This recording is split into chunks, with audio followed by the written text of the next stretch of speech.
Glad to connect with Good you. I feel morning. like it's been forever since we've done a podcast. It has been forever. Yeah. It's been at least a month. I know that's that's a long time, but we had MACUL and then spring break and just a little general craziness, right? Yeah, you traveled for spring break, right? I did. We went to sunny Florida and to Disney World, which was way fun. That's awesome. Yes. The girls enjoyed it. They did. My 2.5-year-old saw a bunch of stuff from Cars, and she's obsessed with cars. So it was like the coolest thing to just watch her running around in complete and total amazement that there were full-size replicas of all the cars. And then my 5-year-old who loves princesses got to see a bunch of princesses. So it was magical for kids and adults alike. That's cool. And Disney is giving us advertising money for you to say that now. So thanks for checking off that box. That would be so cool if they did.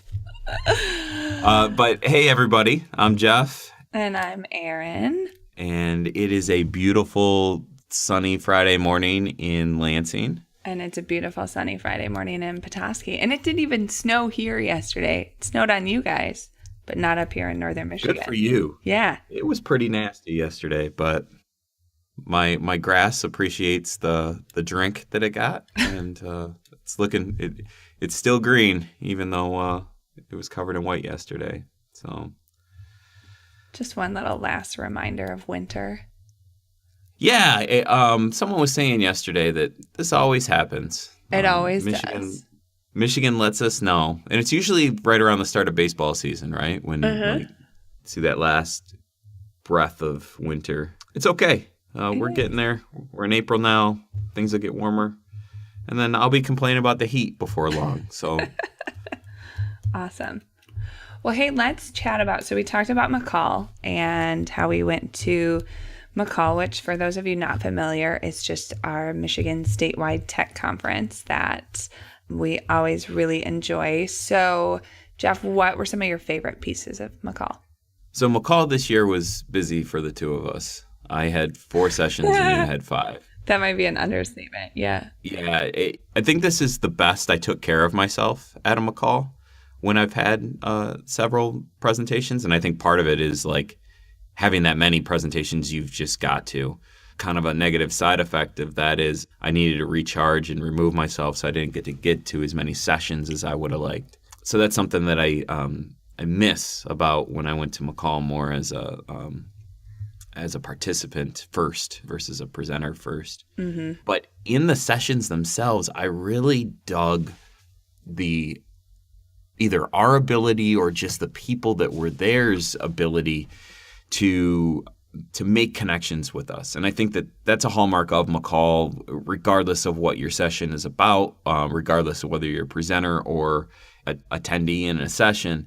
It's quite common to go and pick the brain of a presenter. Usually I used to go up and talk to presenters all the time, and now I really love experiencing that on the other side of things, like getting to talk to a lot of the participants in my session. After our first What is Blended Learning session, basically, I got an email from a teacher in I forget what area of the state she's from, but a science teacher that just said, like the subject of the email was, how do you do this in a science classroom? And it was clearly sent during the session.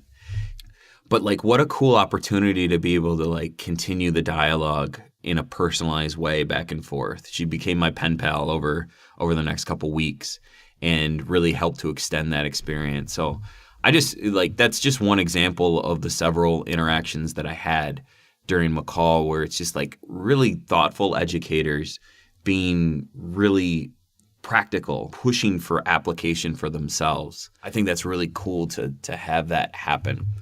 Yeah. How about you? What awesome. were your takeaways? Well, the primary keynote speaker, maybe we can call it, was Sir Ken Robinson. So, I think most people in education are probably pretty familiar with his awesome TED Talk about schools and creativity and how schools are set up the same way that they were, 100, 150, 200 years ago now. So that was really cool to hear him and see him speak. And he was very funny. I think you and I both were cracking up while we were listening to him. But he also just, he kind of made it approachable to think about how we change schools. And this is maybe not the greatest example, but I think about it, in terms of when people talk about, well, if we want to change like our food system and we want more things to be local and grown without chemicals, like we vote with our dollars and how we spend money in the grocery store. And I feel like he kind of brought that down to a grass level roots. Like, how do we do this within our own schools? Well, we start within our own classrooms and we change things there because we know that those models that are still being pushed and sometimes I think in most cases are still being implemented are not the best systems or the best models.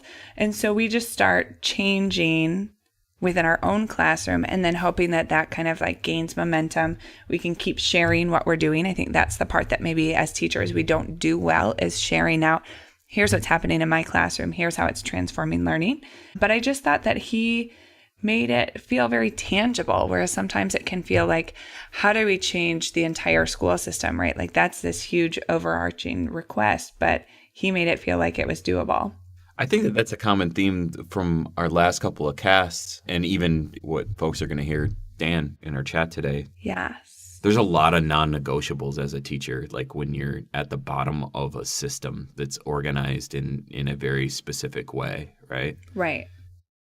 But being able to recognize that there's a lot of autonomy that you have within your own classroom and things like that. Erin Maston, when we talked to her about like creating a competency-based structure in a school that doesn't do competency ed school-wide, right? Like that's taking ownership of your environment and being the change that you want to see. Mm-hmm.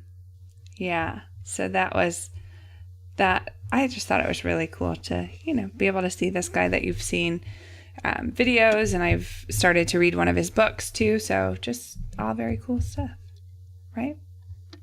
Mm-hmm.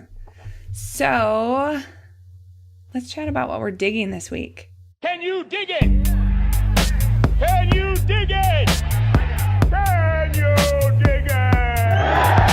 So I shared this with you earlier this week because my friend Tom, so thank you, Tom, for sharing this Google Chrome extension with me called Loom, and that's Loom. And I think the website is useloom.com.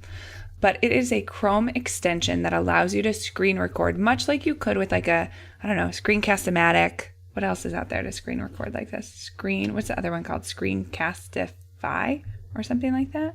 Screencastify is another Chrome extension, right? Yeah, so you can just use Loom. You click on the extension in your browser. It prompts you like, do you want to record your whole desktop? Do you just want to record a video of yourself? Do you want to only record one tab? You choose that, and then you just press the record button. And it's super simple. It looks like I've done a little bit more research into them. They're looking into some more features that will be premium eventually, but it's free. Like just about everything that we try to tell you about, it's free. And once you're done with your screen recording, they'll be like, thanks, this URL was saved to your clipboard. So all you have to do is just drop that URL either in an email or, like a Hangouts message or onto a document, and it's done. And it's really seamless. It's super simple. It looks really, really clean, which is not super important, obviously, if something works, but it's always a nice little advantage.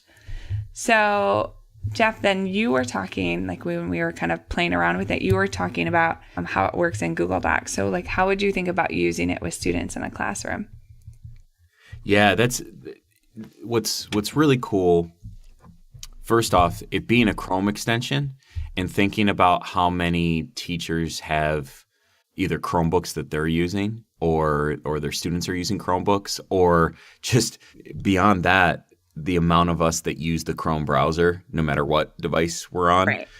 That's just really nice. And Screencastify used to be my go-to thing that I I recommended for screencasting because it was one of the few Chrome extensions that was a viable screencasting tool. But I think I'm going to advocate for Loom, at least in the immediate future, because I think the look and feel and the intuition and the power of it exceeds it. But one of the really cool things is because it's an extension and it's able to make some Google integrations, you'll notice that once you've installed the extension and you jump into a Google document, if you start to make a comment, it'll have the little Loom icon in the comment window. And if you click on that, it'll give you a suggestion for making a video to add to that comment.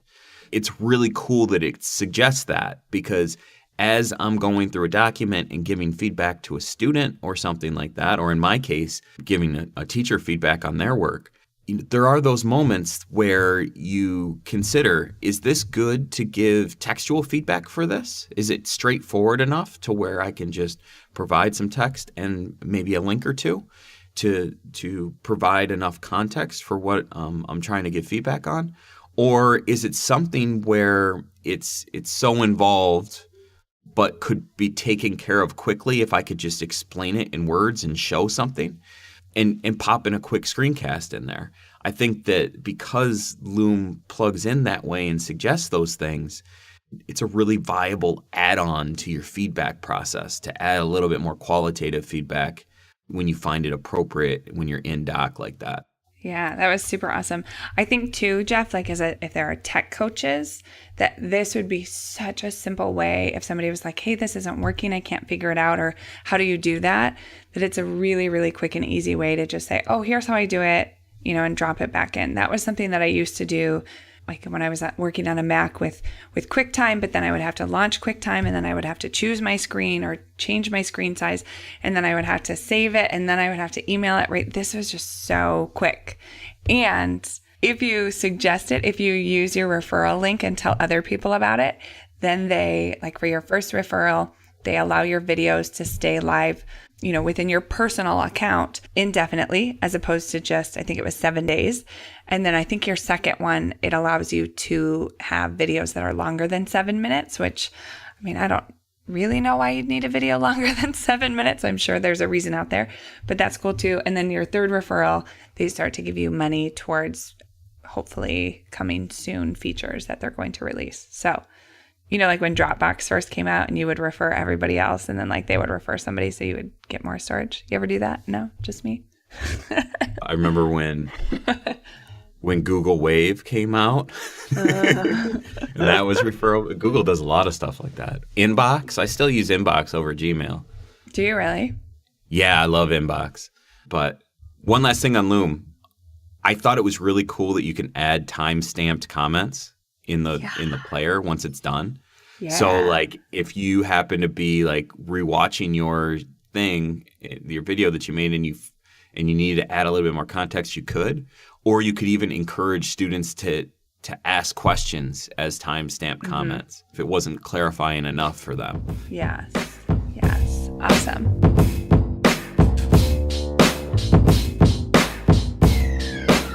Well, this episode, we are so excited to talk with another dear friend of ours, Dan Spencer. And Dan is a high school science teacher at the Western School District, which is near Jackson. And before that, he was like a tech integration specialist, a tech coach for Jackson ISD. And so he brings this really interesting perspective of kind of both worlds, right? So he was a teacher and then went to the tech coach role and then went back into the classroom. So I think Dan's insights are going to be really awesome, and we're excited to chat with him. How you doing, Dan? I'm good. I'm good now. Thanks for joining us.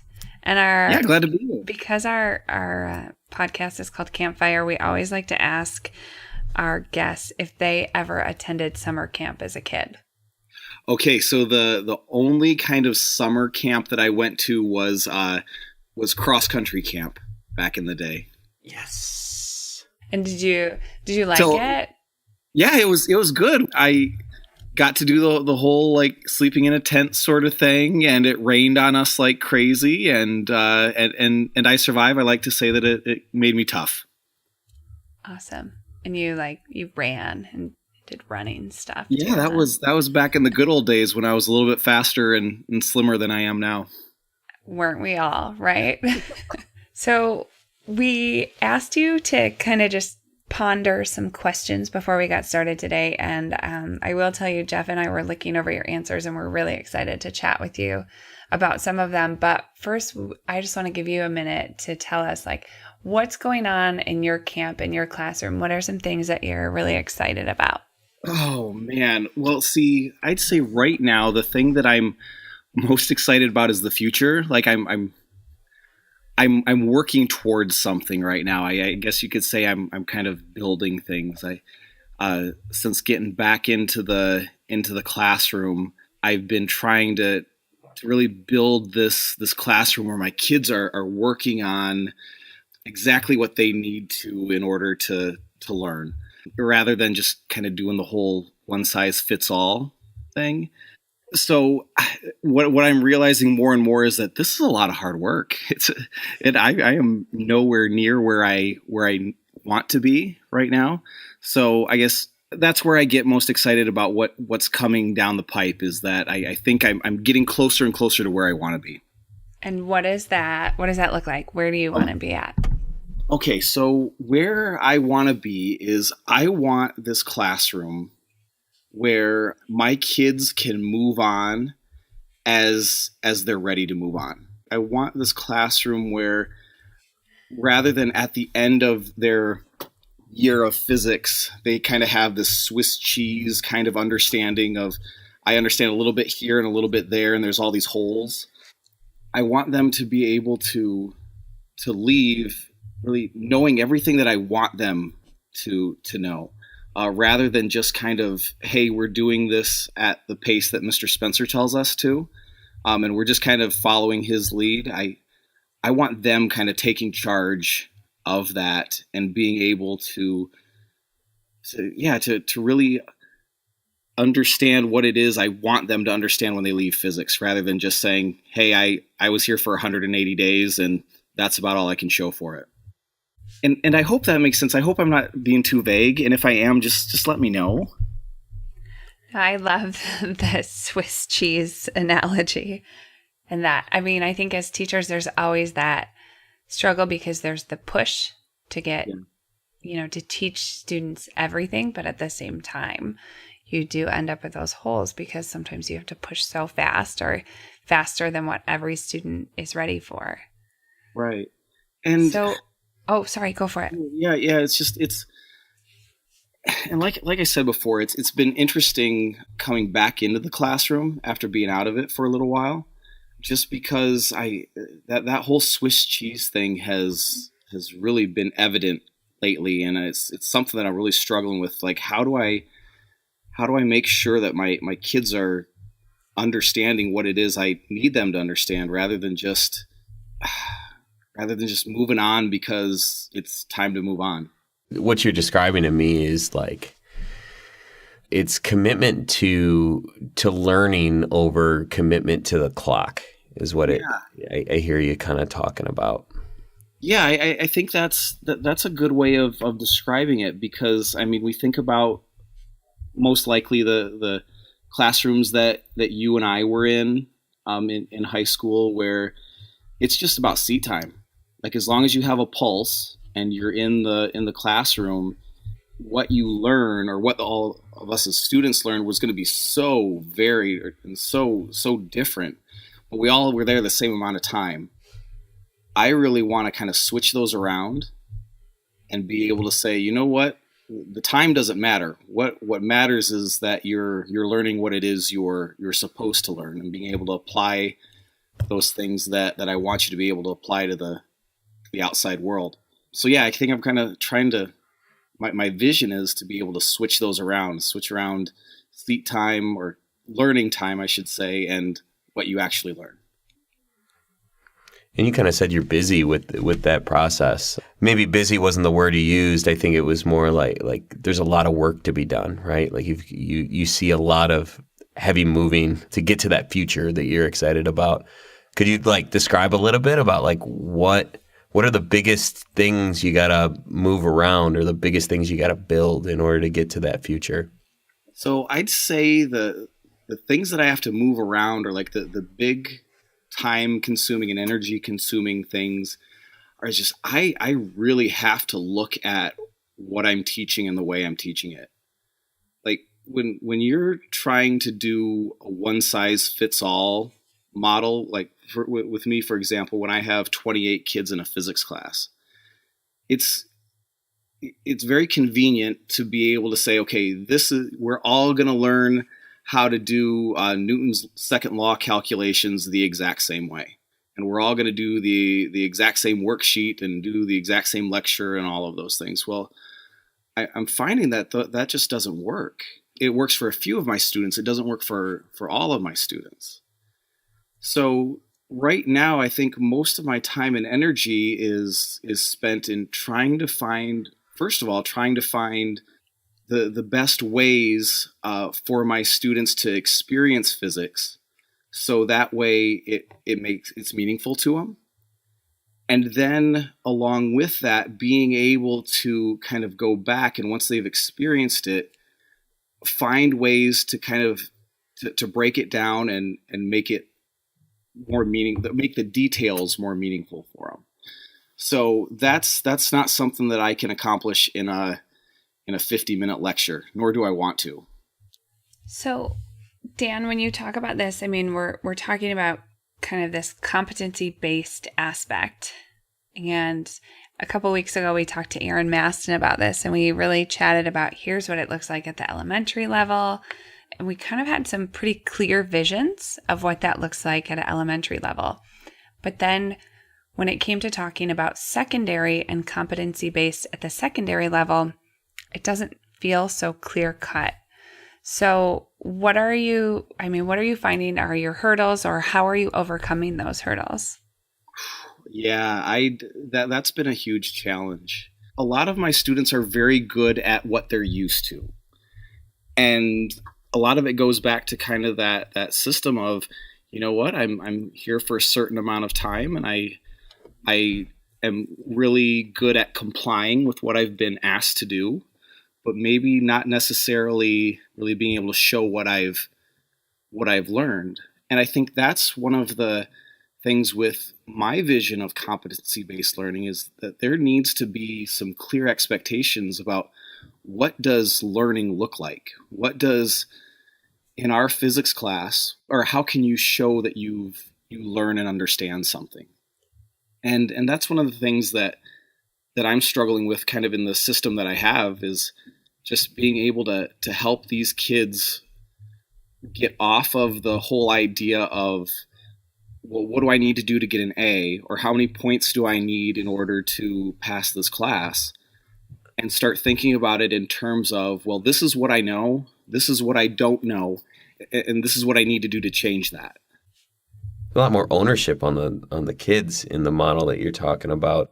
Thinking about how you design your science lessons, only reaching 4 kids doesn't cut it. So you've got to kind of like roll it back and allow those students to input some of the decision making into it, right? Like they've got to construct what demonstration of learning looks like. It's not learning isn't something that's done to them if we're going to personalize it, right? Yeah. Personalizing means they've got to put themselves into it. And I think I hear you talking about that even more with how students have been conditioned. I love that you point out that it's not something innate in our students' cognition, right? It's not something that like students aren't capable of being hungry to learn more, celebrating what they've accomplished, and kind of getting the intrinsic value out of learning in itself versus achieving letter marks, right? Yeah, exactly. Yeah, it's tough for them because I think, yeah, it's scary how school can kind of zap that intrinsic motivation. Mm-hmm. And I shouldn't do a blanket statement over all that, but I notice with my kids is that sometimes it's kind of almost survival, or they see it as survival, and sometimes they're losing out on, hey, we want to learn this because it's something we want to know, rather than it's something that Mr. Spencer's telling me that I have to know. So it's kind of interesting because with physics, I'm teaching mostly juniors and seniors, so they're at the end of their career. So I'm finding that trying to kind of do this paradigm shift with them where we're going from this is what Mr. Spencer tells you need to know to, hey, this is how you're going to show me that you know, and you're going to get to have some choice in how you do this, and you're going to have a lot of ownership of it. That's hard for them. That's difficult for them. But I'll tell you, when they do get the vision of it, they love it. Is the turning point different for all the kids when they get that vision? Like, is there any sort of rhyme and reason to it, or is it individual, that awakening, so to speak? I think what I've noticed is that it takes time. It takes time, and there's typically what happens is at the beginning of the school year, they meet me for the first time, and I'm this crazy bald science teacher that gets really excited about nerdy stuff. and there's that initial kind of excitement, and then we start kind of get down into the meat of what we're trying to do, and then they start realizing, hey, this is different. This is different than what we've done in the past, and honestly, there's quite a bit of pushback. We've kind of had some sit down and let's share our feelings and kind of thing where they've let me know that this is not something they're comfortable doing. It's not something they enjoy doing. And I listen and I make modifications as needed, but it also makes me happy because I know that we're starting to get to there. We're pushing them to the point that they're uncomfortable.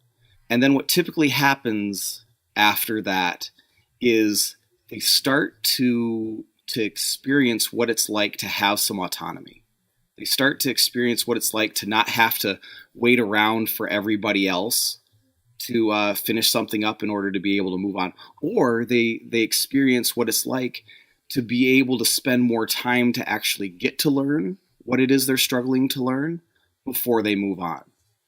And I think after they have that kind of that eye-opening experience of, whoa, this is not what I expected it to be. I'm not comfortable with this. I'm going to push back a little bit. If we can keep going through that, that's when they start to have those moments when they're being able to do things that they weren't able to do in other classes, really move forward at their own pace rather than having that pace dictated by the rest of the class.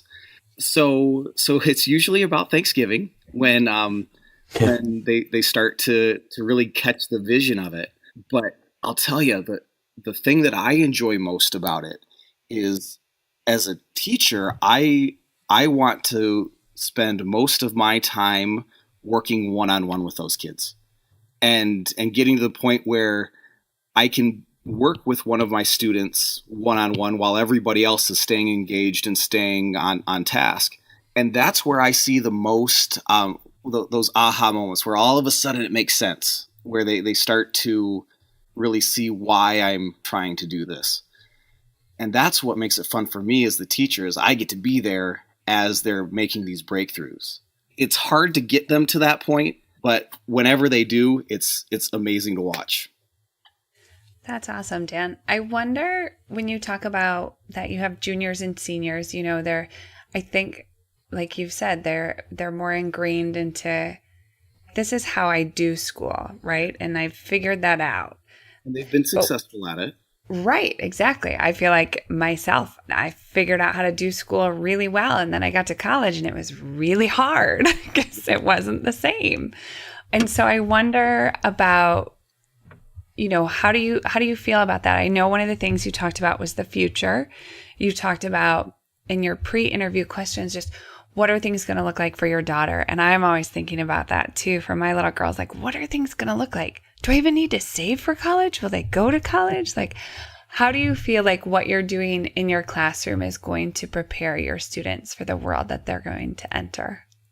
Yeah. It's a big question. Sorry.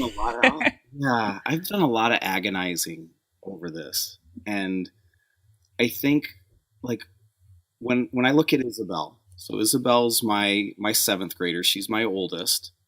She's starting to get ready for high school and things like that. And it's all too soon that she's going to be going off to college and trying to find a job. And it scares me. I mean, you've seen that video from a few years ago, Shift Happens, where they're talking about like all the things that are changing in our world and how fast they're changing. And I think about that and I'm like, man, is my classroom, first of all, is my classroom the kind of classroom I would want my daughter to have? That's going to prepare her for college and, more importantly, prepare her to be able to get a job in the future. It's something I struggle with because I really feel like a lot of times we're teaching in a model that was meant for something decades ago, for a world that we've already passed by. And you think about, like, for example, I've done a lot of work with the software company in Okemos TechSmith, and I remember them talking to me once about kind of their hiring process. And one of the guys there, he said, you know what, we've got these certain kinds of jobs that they start off with a really great pay. We can't find anybody for them. And I asked him about it. I'm like, what's going on there? And he said, well, it's like everybody who applies for this job, they all have high GPAs, they all have high test scores, they all have all of those things, and we just kind of expect that at this point. What they don't have are these skills where they're able to collaborate, where they're able to find creative solutions to things that we haven't been able to figure out. And I thought, man, that is so different than the very typical high school classroom where students are waiting around for the teacher to affirm that they just got the answer that the teacher already knew. Mm-hmm. And how do we create a classroom where they're taking ownership of that problem solving that they need to have in order to really understand it? So I know that's kind of grandiose and everything, but it scares me, the world that my daughter's going to be going into. And, is she really going to be prepared to get a job where that's the expectation? Yeah, it's a tricky thing to navigate, right? As teachers, as parents too. Mm-hmm. There's certainly no easy solution. It's funny that you referenced TechSmith because we had some kind of close ties to them too when I was in Boyne City, and we came down one time for, I think, a social studies conference, and they said, yeah, stop by, come tour. And I remember being so impressed with them because they were like, we collaborate all the time. We're always problem solving together. And so this idea of, I don't like to work with other people, and so I don't have to. I'm going to just be a software programmer and I'm just going to program all day and I don't have to talk to people, was always an example that I used in my classroom after that when I had students say, like, I don't want to work with anybody else. I just like to work by myself. It was like, well, that might not be entirely possible in your future if you want to be successful. So, something that both of you are like calling out in me right now is the importance of people in learning, and how learning closely mirrors how work gets done in the world. Especially in today's day and age where job markets and skill sets and everything are shifting so much, credentials of what you can do matter a lot less than your adaptability to do things differently or fill a need that's unperceived at this point. And I think that those that are the most successful in those kind of ambiguous situations are those that have a good process that's their own, a learning protocol that's been kind of galvanized through appropriately challenging opportunities, and then also having the kind of ability and almost kind of de-escalating their pride a little bit in knowing that it's not necessarily important that they solve all the world's ills or solve a project by themselves, but that being able to tap the collaborative potential of the group is just as valuable as knowing something yourself. And to me, like, that's the most powerful thing in what Dan's kind of calling out here is that it's kind of a hard thing to describe, right, Dan? Like, I think that we're all kind of, there's a bit of awkwardness to our conversation because there is so much unknown. The prescription isn't as defined. What we know is that, like, as teachers, we need to listen. We need to provide feedback. We need to be partners in that child's learning because it's not directionless, but the destination isn't quite as defined as, Newton's third law, like exactly. Spit it back to me, right? Yeah. Yeah, I mean, it's really interesting because I think we've created this, how do I say this? We've created this system where it seems like we know exactly where we need to get to. We know exactly what we need to do in order to get there. And that's true in certain cases. But when you think about the kind of world that we're living in right now, and that's going to what it's going to be like when Isabel is looking for a job, it's not defined. I mean, like one of my favorite books is Daniel Pink and A Whole New Mind. He talks about this idea that the people who are going to have the jobs in the future are the ones who have these skills that can't be replaced by computers, that can't be automated. And they're the ones who are taking they're the ones that are taking these problems and being able to find these solutions to them in ways that people have never thought of before. And that's exactly why they'll have jobs, is because they're able to figure things out when people don't know what the answer is supposed to be. So it's definitely, I think we're definitely needing to move in a direction where kids are able to focus on problem solving rather than necessarily just knowing what the answer is. And that's tough. It's tough for students. It's tough for parents. It's tough for teachers, right? Like you said, it's something that it's a system we've been in for so long. So changing it is a feeling like it's a slow process too, right? We got to get there together. That's the big thing, is like no one person can do that. That's all on us. Thanks for that window into what you're thinking about, Dan. And I think especially like from the perspective of your daughter, like it really brought that to life for me. Oh, thanks. And I hope that's not too high in the sky. I hate to use cliches. Sorry. No. Getting antsy. No worries. No, I hope that's not too, I don't know what the right word is for that, but it's just, that's the thing that really drives me. That's the thing that keeps me up at night, is when the focus is just on knowing what the right answer is, how much or how little they actually learn. Right. But yeah. Well, Dan, I feel like you're certainly leading the way in terms of kind of switching how we do school, if you will. And so I'm really excited about that. And I'm sure Jeff is too. Shall we play a game? No, you couldn't quite locate or explain. So, speaking of knowing the right answer, Dan, do you want to play some trivia with us? Oh man, I will do my best. Okay. So, to give you a little background, Rochelle was our last podcast guest. And before Rochelle, we had Aaron Masson. And we were playing a little U of M MSU trivia with them. Okay.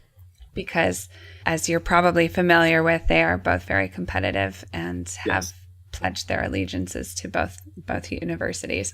So that's why I sent you that quick email today to say, wait, Dan, where did you go to undergrad? Yep. So I have some similar questions for you to what they have for your undergrad, which was at BYU. Yes. And on the line here are some intense bragging rights. Okay. So some of the questions are multiple choice. Okay. If they're a little trickier. Some of them are not. Okay. If they seem to be ones that you should be able to grasp. As Jeff already kind of prematurely shared with you, There are sound effects. in There's like a terms of- speck of dirt on my screen, and I was trying to get it off, and then it pressed the button. My bad. So you'll know you're doing good if you hear. And if you get the sad trombone, you'll know that competency was not met. Okay, so I'm trying to do the positive self-talk right now. I can do Good. Yeah. Jeff finds it really helpful to stand and do a Wonder Woman before our podcast. I'm not sure if you're familiar with that TED Talk, yes, but I I have introduced the him hand to up that. and the other hand on the hip. All right, so are you ready? First question. Okay. Brigham Young University was founded in, this is multiple choice, A, 1817, B, 1824, C, 1875, or D, 1855? Oh. Okay, it's either C or D. I want to say C. That is correct. Jeff hasn't linked it yet, so he doesn't know what the right I'm answer trying to is. get the right answers. That's correct. That's correct. Okay, yeah, I was worried there for a second. I'll be All more right. timely the next time. I'm seeing it now. All right, Dan, question 2. This one is a little out there, and it was a tough one for Rochelle and Aaron. The BYU campus consists of approximately how many acres? Oh, man. 243, Okay, say that again? 243, Okay. 625, Uh-huh. 432, or 560? This is so unfair. No, It no is. searching. Okay, so BYU it's right next to the mountains. So it's kind of, I mean, there's only so far you can go. It's all kind of in one space. So they're not like U of M where they have different campuses. Let's go with the 400 something acres. 432. Yeah. Close, though. Close. It was 560. That was my next guess. Yeah. Okay. I love All how right. we talked about, like, for the entire podcast about questions that are not like this. And then that's what we do for trivia. And it's okay. It's trivia. It's just for fun. We'll Yes. see if you remember these 2 weeks from now, Dan. All right, this one should be an easy one. The mascot for BYU is We are the Cougars. awesome. All right, so 2 for 3. You're on track. What was it? Rochelle was 5 of 7, right, Jeff? Yeah. And Aaron was 4 of 7. So Okay. you have some wiggle room still. All right, question 4. Approximately how many students attend BYU currently? This is undergrad and graduate. Okay. Is this on campus or are we talking distance? That's a good question. I don't think so, because I would imagine that not all their graduate students are on campus. Okay. Okay. So 34,000, Okay. 44,000, 54,000, or 64,000. I want to say, what was it, 34,000? Awesome. There were like 31,000 undergrad and 3,000 graduate. All right. 3 for 4, man. Okay. BYU is first in the nation for what program? Engineering, elementary and secondary education, business administration, or accounting? Oh, man. Okay. Well, as much as I would like to say, so what is considered best at? Like, when you say they're the, Ranked number 1 by, I can't tell you the source because I feel like that would give it away, but ranked number 1 by a reputable source. oh man, okay, so there's a lot of elementary teachers that come out of BYU. They have a really good business school. They have a really good law school. I would say that the building that is the biggest and has the most donors would be the law school. That's not one of your choices, though. Okay, so there I go, getting myself off. Okay, accounting. But it did say that their law school, it was like the #1 private law school. So you got that going. Okay. I feel like that could be like bonus points for you.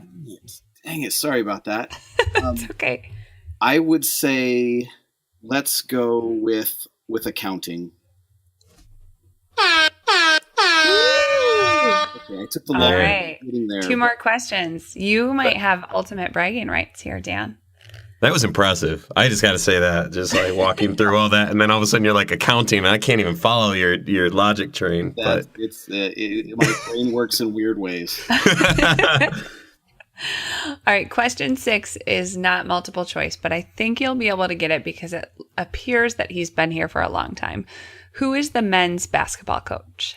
Oh, Rose. Is that his name? Woo! All right, man, one more, and you've got it. How many Elite 8 appearances has the men's basketball team had? Not many. 2, Okay. 3, 4, or 7?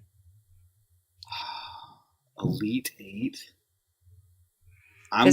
This was Final Four for U of M and MSU, but unfortunately, They're happy. BYU doesn't have any Final Four, so I didn't want to highlight that in the question. I am going to say, like, this goes back to the days of Danny Ainge, and that I'm going to say it's the low one. It's probably only 2. That means it's better. Good news, yeah. So it's actually 3, but you were close. So 5 out of 7, that means you and Rochelle tied. Nice. Awesome. Well, thanks, Dan, so much for taking some time out of your day. I'm sure it made for a little bit of a crazy Monday, but we really appreciate you chatting with us. Hello there. Today, we want to talk to you about asking questions, because asking questions is a good way to find out about things like cookies. Yeah, observe. So we got a pretty good campfire question today, Aaron, because the writers of the campfire question of today are really super smart individuals. We'll have to send them some campfire mugs, some happy camper mugs. Yeah, 2 each, 1 for Yes. each hand for coffee on the toughest of morning. But if you want to send us a campfire cue, hit us up at #campfireq, or just seriously, just get it to Aaron and I in any way that you can find that's a communication pathway. But our question for today is, how do we embrace personalized professional learning for teachers? Aaron, what say you? I think it's a really good question. So it's something that has kind of come up for me. You know, we're reading this book together. Our blended team is called Blended Learning in Action. And one of the things that I was reading this morning talked about, there's this huge push for personalized learning for students. And yet when we think about teachers and their professional learning, it's not necessarily personalized. And I think this is something that we see through all of our professional development, right? Like, we know that for students, we shouldn't make them sit down and listen to a lecture and let them not try things or, actually do some of their own learning. And yet a lot of PD, that's what happens. So I think that it's kind of this uncharted territory, but I think that when we look at teachers and that the fact that they all have very different needs or different things that they want to work on, there just has to be like some openness and willingness to feel like one size doesn't fit all for teachers either, right? Just like it doesn't for students. Mm-hmm. I feel like one of the first steps, though, is just that there has to be a lot of trust involved. That teachers are willing to go out and seek their own personalized learning, or that districts can help teachers to kind of provide those different routes. And we have something up our sleeve, but we can't talk about it yet. But I feel like there's some exciting work going on and moving towards that within our organization. right? But I think it also requires teachers to really be introspective and think about, where is it that I'm struggling and where is it that I need help? And I think sometimes for teachers that's difficult to do, because if you're admitting that you're struggling in an area, like, how does that look for you as a teacher? How does that look for you if you have to have that conversation with your administrator? But I think there's definitely just this huge atmosphere of trust that has to be in place. What about you? Yeah, definitely. Starting with trust and understanding is important. And that's not something that you can just build overnight. That's something that's several happenings throughout the course of a relationship. The example that's jumping out in my head, and I just thought of this now, Aaron, is I was in South Redford last week, and I was leading a training, and then we went to lunch, and lunch was kind of on your own. And I went over to Mod Pizza, and several of the teachers happened to have gone over there. So I thought, oh, cool, must be a good place. I made a good choice. I asked if it would be okay to sit down with them, and I sat down with them, and they were telling me that they've been on this personalized learning team, so to speak. I think the official name is like Next Generation Teachers or something to that effect. This team that they've assembled, they've made a choice that this is going to be their professional development track for the school year. And I thought, oh, that's so cool that the administration, the district, would allow you to switch this out for what the rest of the district's doing. And they said, oh, no, we're not the only ones. There's several different programs that teachers are choosing their path. And I thought, man, that's really, really cool. Like, here I am with my mindset just thinking that most districts are going to have professional development plans that are universal, that all of their teachers interact with. And, you know, to a certain extent, like when districts have big initiatives that they want to unroll, they're going to want teachers to participate in certain professional learning experiences, right? Like it's just like you need to have some consistency across all of the stakeholders, but to have flexibility in there to pursue areas of interest. You talked about like thinking about where your growth areas are. And I think that that's an important exercise, and being able to seek out professional learning opportunities to address those areas is extremely important. But also just I think professional learning has an opportunity to be a reinvigorating exercise as well. Like not just like bringing back and becoming better because of it, but like being able to rejuvenate yourself. You know, the grind of a teaching year is pretty intense. And some professional learning experiences that teachers experience are actually more draining than the grind, right? Right. So being able to... No, that's never happened to me. That's what I meant to say. But being able to recharge while still fulfilling professional responsibilities honors the role of the teacher as being the lead learner in the classroom, right? Mm-hmm. You and I are biased. We work in professional learning. It's what we live and breathe. But rethinking how this can be a recharge point for teachers and how they can engage more thoroughly in the process because they have more choice. They're putting more of themselves into the experiences where they don't so much feel like it's a PD event they're going to, but they're on this quest, they're on this mission, they're working on a project throughout the course of an academic year or several academic years.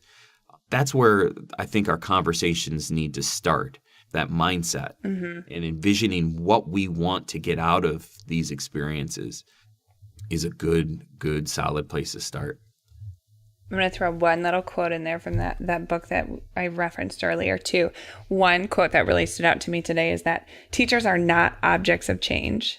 They are agents of change. Right? So we've got to really enable them to know that they can do this and they're professionals, and we know that they'll make great decisions. So I'm excited. I don't want to be, I don't want to lead people on too much, but we are doing some exciting things. It's encouraging for me to hear you say that districts are doing some kind of like revolutionary things too and stepping outside the traditional, everybody does the same PD box. So I'm hopeful that continues. Yeah. Well, thanks for listening as always. And we just want to give you a little, kind of put a little bug in your ear that we are going to have our third annual, right? Third annual Day camp. It's going to be fantastic. It's on July 25th. That's a Tuesday. And it's in the summer. So hopefully you're able to come and join us. It's at the Radisson in downtown Lansing. We're super excited about the lineup that we have going on, especially that our keynote speaker is Pernille Rip. And if you don't know Pernille, go to pernillerip.com. I'll put it in the show notes. But she is kind of like the creator of the Global Read Aloud. She's a teacher, and we're just really excited to have her share all of her knowledge and some inspiration with us and with you, hopefully, too. And make sure you check out the show notes, because I heard Aaron several times mentioning Sir Ken Robinson's TED Talk video. And so I think that that's probably going to make it in the show notes if you're interested in watching it. It totally is. And there'll be a bunch of other things, like lots of little pathways on the internet. We curate that for you. So make sure you check that out to extend your learning. And we would love you to subscribe to our podcast so that you can continue to hear Aaron's lovely voice and my rambling thoughts whenever we have new ones to share with you. Absolutely. And if you're feeling up to it, we'd love for you to leave us a review in iTunes. It's just a good way for other people to find our podcast, too. Hey, dude. Happy Friday. Happy weekend. Almost. Yeah, we're almost there. We are. It's not even halfway there. It's like, oh, we're pretty much there. Oh, it's Friday. I don't care.